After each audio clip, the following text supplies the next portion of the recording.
Hermanos, bienvenidos a una entrega más de la reflexión de la palabra. Hoy sábado 15 de julio del año 2023, sábado 14 del tiempo ordinario.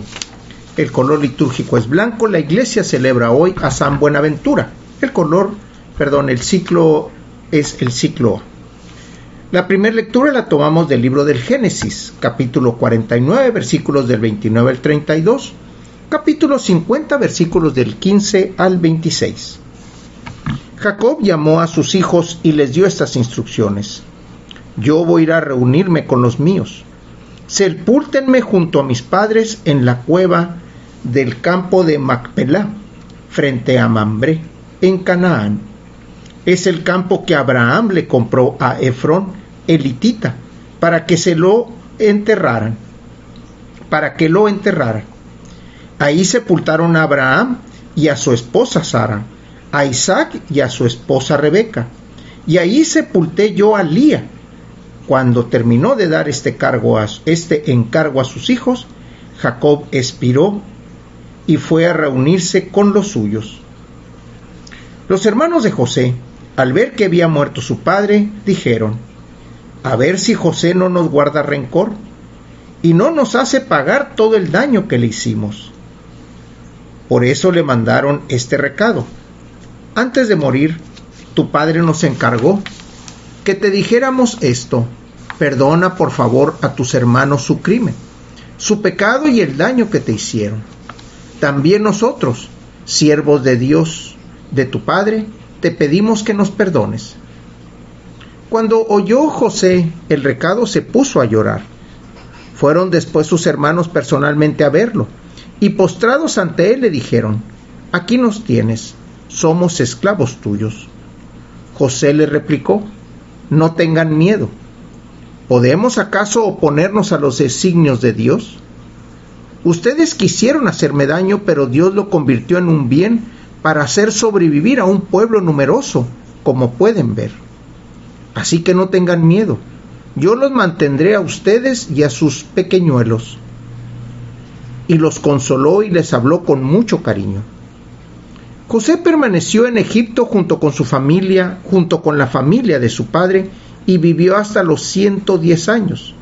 Vio a los bisnietos de Efraín, y en sus brazos nacieron los hijos de Maquir, hijo de Manasés. Finalmente José le dijo a sus hermanos: Yo voy a morir ya, pero ciertamente Dios cuidará de ustedes y los hará salir de este país a la tierra que juró dar a Abraham, a Isaac y a Jacob. José los hizo jurar diciendo: Cuando Dios los haga salir de esta tierra, se llevarán mis huesos de aquí. Y luego murió José. El día de ayer y antier hablábamos cómo la historia de la salvación del pueblo se escribe bajo desgracias o se escribe en renglones torcidos. Toda la desgracia que veíamos de José, en este culmen, en esta historia, viene y termina con el bien. Y el mismo José lo está prediciendo. El Dios que al principio parecía que todo iba a salir bien, iba a salir mal, el Señor ha hecho que este pueblo se salve, que este pueblo tan grande sea llamado para la trascendencia, para que se cumpla la promesa de Abraham, que se cumpla la promesa de Jacob y la promesa de Isaac. Un pueblo tan numeroso como las estrellas y como las arenas del mar. A pesar de que ya había muerto Jacob, aún los hermanos, teniendo miedo y dejándose llevar por el miedo humano, inventan ese mensaje en donde dice que los perdone. Aún así José no hace caso de eso, puesto que José ya los había perdonado en su corazón y ya se les había dado el lugar que merecían como hermanos, como familia. Por eso al final les dice: Yo me encargaré de ustedes, para que ustedes sean la promesa que cumple, la promesa que será cumplida, esa promesa que Dios le hizo a nuestros padres. Del Evangelio lo tomamos del evangelista Mateo, capítulo 10, versículos del 24 al 33. El discípulo no es más que el maestro, ni el criado más que su señor. Le basta el discípulo ser como su maestro y al criado ser como su señor. Si al señor de la casa lo han llamado Satanás, ¿qué no dirán de sus servidores? No teman a los hombres.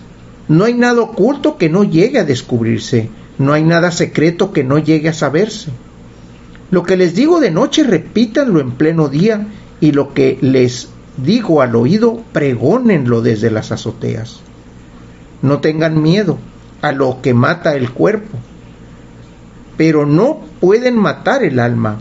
Teman más bien a quien puede arrojar al lugar de castigo el alma y el cuerpo. ¿No es verdad que se venden 2 pajarillos por una moneda? Sin embargo, ni uno solo de ellos cae por tierra si no lo permite el Padre. En cuanto a ustedes, hasta los cabellos de su cabeza están contados.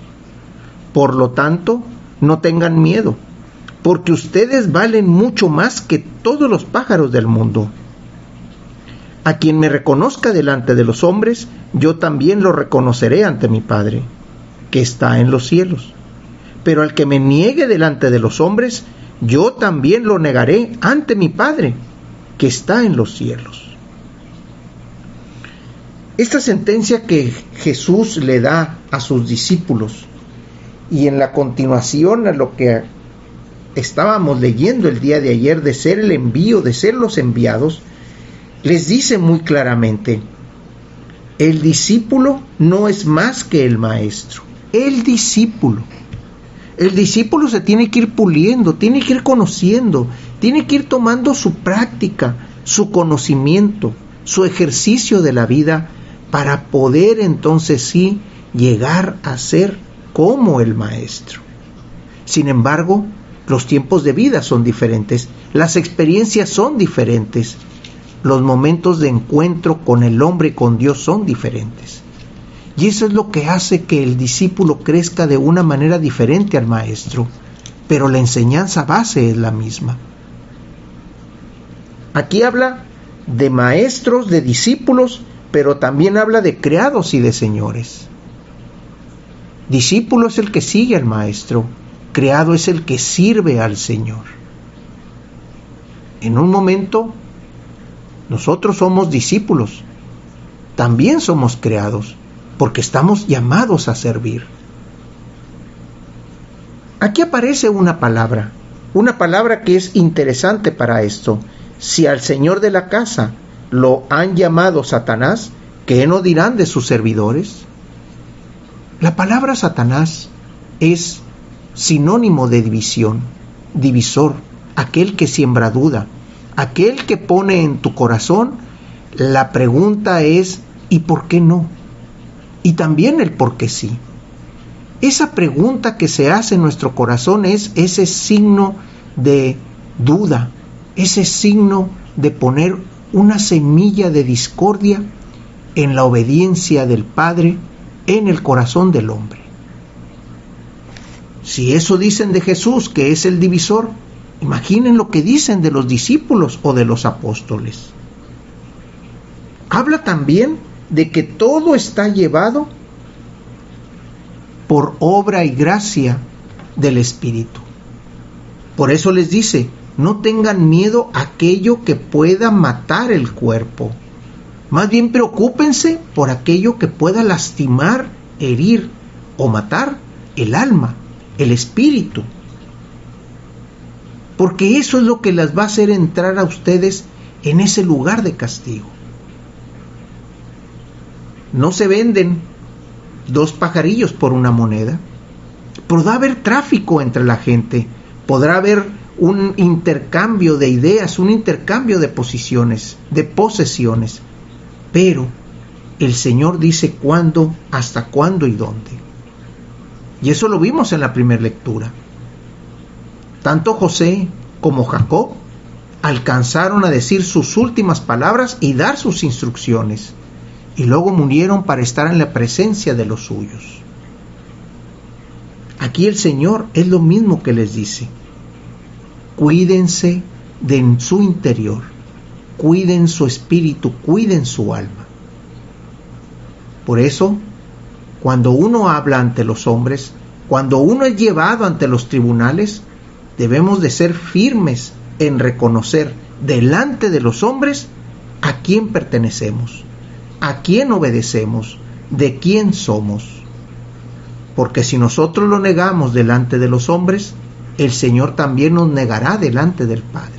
Y eso es lo que nos dice al final de estos versos. Hay que estar, hermanos, bien centrados en nuestro camino, bien centrados en nuestro caminar, en nuestra dirección y sobre todo en nuestro corazón. Hermanos, Dios los bendiga.